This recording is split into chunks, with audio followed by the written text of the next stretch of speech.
2007 New England Patriots. This team was a 16-0 freight train of pure, unadulterated "we are better than you." Tom Brady was throwing touchdowns like he was playing Madden on rookie mode. Randy Moss was catching deep balls while triple covered. And Bill Belichick was probably already measuring his finger for a fourth ring. They weren't just winning, they were humiliating people.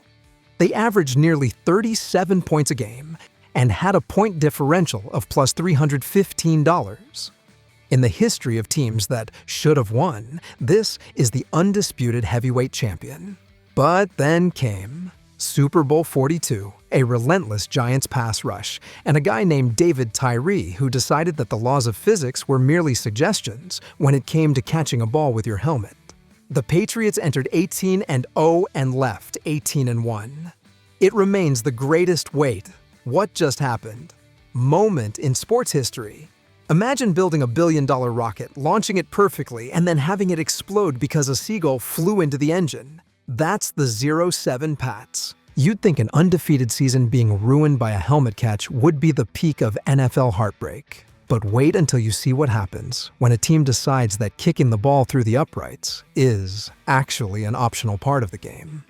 The 1998 Minnesota Vikings weren't a football team. They were a localized air raid siren. Rookie Randy Moss was essentially a glitch in the Matrix, catching 17 touchdowns and making Pro Bowl cornerbacks look like they were running in work boots through deep sand. Randall Cunningham was revitalized. The offense set a then NFL record with 556 points, and they finished 15-1. They didn't just beat teams, they deleted them. Heading into the NFC Championship against the Falcons, they were heavy favorites. And then the unthinkable, Gary Anderson, the kicker who had literally not missed a single field goal or extra point the entire year, stepped up for a 38-yard chip shot to seal the game. He missed. The Falcons tied it. The Vikings got the ball back with time on the clock, and the best offense in history, and Coach Dennis Green decided to take a knee and go to overtime. They lost. A team that averaged 34 points a game watched the Super Bowl from their couches because of a freak miss and a sudden bout of coaching cowardice. If missing one kick feels like a tragedy, imagine a franchise that turned missing the big kick into a 4-year recurring nightmare. The 1990 Buffalo Bills were the K-gun offense at its peak. Jim Kelly, Thurman Thomas, Andre Reed. It was a no-huddle blur that left defenses gasping for air. They were the #1 seed. They had the home field advantage, and they stormed into Super Bowl 25, looking like they were about to start a dynasty. And they almost did. It came down to a 47-yard field goal attempt by Scott Norwood with 8 seconds left. If it goes in, the Bills win 22-20. If it misses, well, we know what happened. Wide right became the 2 most cursed words in Western New York. The kicker? This was actually the best version of the 4 consecutive Bills teams that made the Super Bowl. They had the talent, the momentum, and the lead. But Bill Parcells and the Giants executed a ball control masterpiece that kept Kelly off the field for over 40 minutes. It was the start of a 4-year run of almost, but this 1990 squad was the one that truly let the big one get away. Losing by a few inches is brutal, but it's nothing compared to having a 25-point lead and watching it evaporate like a puddle in a Georgia summer. Look, I'm sorry, Atlanta Falcons fans. I know you've seen the memes. I know you can't look at a clock when it says 3:28 without feeling a phantom pain in your chest. But we have to talk about the 2016 squad. They featured an MVP version of Matt Ryan, a prime Julio Jones, and an offense that was scoring at will. They were up 28-3 in the third quarter of Super Bowl LI. Mathematically, they had a 99.8% chance of winning. You have a better chance of being struck by lightning while winning the lottery than the Falcons had of losing that game.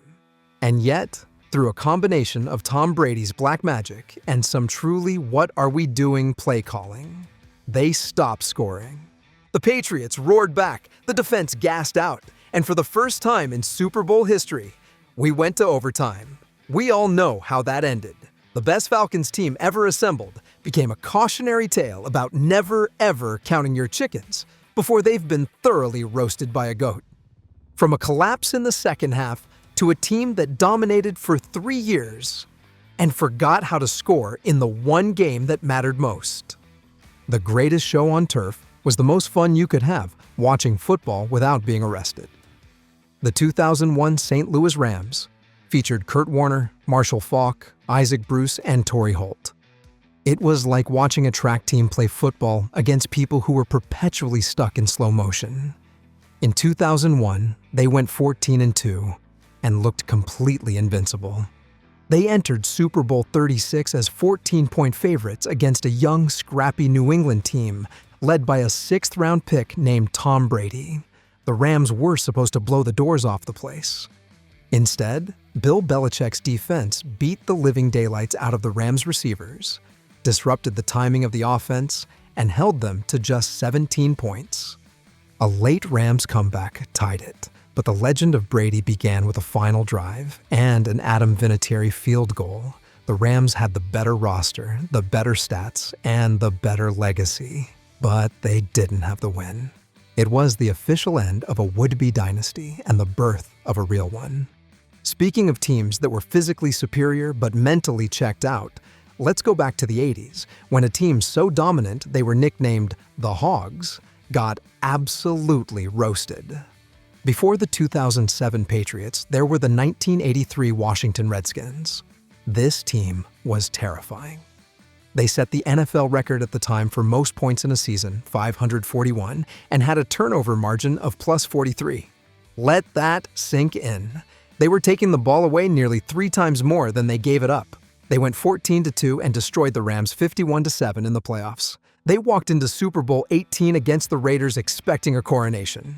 Instead, they got a crime scene. The Raiders bullied them from the opening kickoff. Marcus Allen ran for 191 yards, including a 74-yard touchdown that is still on every NFL highlight reel. The high-flying Redskins offense managed only 9 points. It wasn't just a loss. It was a systemic dismantling of a team that everyone thought was the greatest of its era. If getting bullied by the Raiders is a nightmare, try being a 15-1 team that loses to a wildcard team because you decided to host a boat party. Wait, wrong year, but same energy. The 2011 Green Bay Packers were the defending champs, and they were playing even better than the year they won it all. Aaron Rodgers was in peak God mode, throwing 45 touchdowns and only 6 interceptions. They started the season 13-0 and finished 15-1. They were the heavy favorites to repeat, and honestly, no one in the NFC looked like they could even keep it close. Then came the divisional round against the 9-7 New York Giants. The Packers' defense, which had been a bend-but-don't-break unit all year, finally just snapped. Eli Manning, again the Giant Slayer, threw for 330 yards. The Packers' receivers dropped everything, including their dignity, and the 15-1 juggernaut was bounced in their own stadium. It remains one of the most statistically lopsided upsets in playoff history. Sometimes it's a bad defense, and sometimes it's just one of the most physically gifted humans on earth forgetting how to slide. In 2015, Cam Newton was Superman.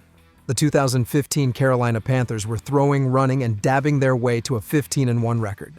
They had a top 5 offense and a top 5 defense. They blew out the Seahawks and Cardinals in the playoffs, winning those 2 games by a combined score of 80-39. They went into Super Bowl 50 against an aging Peyton Manning, who was essentially playing on one leg. The Panthers were younger, faster, and stronger, but they ran into the no-fly zone Broncos defense and Von Miller, who turned the game into a strip sack clinic. Cam Newton, the league MVP, looked rattled for the first time all year. The team that had danced through the regular season looked like they forgot the music in the biggest game of their lives. From a modern collapse to an old-school defensive masterpiece that was undone by a single play that 49ers fans still can't talk about without crying. The 1990 San Francisco 49ers were trying to do something no one in the Super Bowl era has ever done: win 3 in a row. They had Joe Montana, Jerry Rice, and a defense that ranked in the top 3. They started 10-0 and finished 14-2. They weren't just the best team that year. They were arguably the best version of the 49ers dynasty. In the NFC Championship against the Giants, it was a brutal, old-school defensive slugfest. Montana got knocked out of the game by Leonard Marshall, but the Niners still had the lead late. Then, Roger Craig, one of the most reliable backs in history, fumbled. The Giants recovered, kicked a field goal as time expired, and the quest for the three-peat died in the mud of Candlestick Park. Had they won that game, they almost certainly would have handled the Bills in the Super Bowl. We've seen fumbles, misses, and collapses. But our final entry is a team so good that their loss literally changed the way the NFL operates. The 2006 San Diego Chargers were a who's who of Hall of Fame talent. LaDainian Tomlinson had 31 touchdowns. 31. Phillip Rivers was in his prime. Antonio Gates was unstoppable, and they had Sean Merriman terrorizing QBs. They went 14-2 and had 11 Pro Bowlers. In the playoffs against the Patriots, they were winning late. Marlon McCree intercepted Tom Brady, a play that should have ended the game. Instead of sliding and ending the play, McCree tried to run with it, fumbled it back to the Patriots, and New England went on to win. It was a sequence of events so bafflingly unlucky that it felt like the universe itself was betting against San Diego. They fired their 14-2 coach Marty Schottenheimer shortly after, and the window for that legendary roster slammed shut.